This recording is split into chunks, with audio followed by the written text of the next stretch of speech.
بقى اختراع بديل الليزر. مكتوب عليه اللي هو بالشاي الاخضر وبالليمون. ده بتستخدميه مرطب كمان للبشرة والجسم. مكتوب عليه ان انت لازم تستخدميه 28 يوم مستمرين عشان تلاحظي النتيجة. انت من اول اسبوع اصلا هتلاحظي النتيجة بتاعته. والعبوة كبيرة 200 ملي.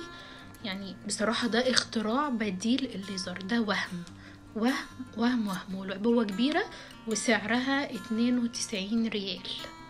بصوا انا هحطه معاكم. انا غسلت بشرتي واستخدمت التونر خلاص. هي بس على الترطيب او على الكريم ده عشان هستخدمه بالليل. بصوا الكمية اللي انا بحطها بوزعها على البشرة.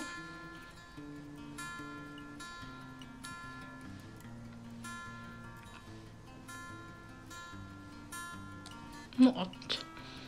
ريحته حلوة جدا بالليمون والشاي الاخضر.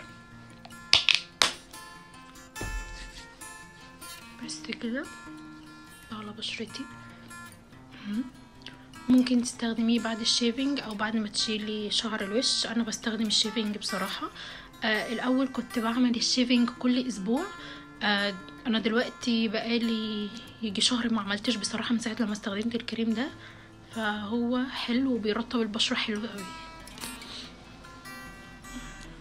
بس كده ونرطب شفايفنا.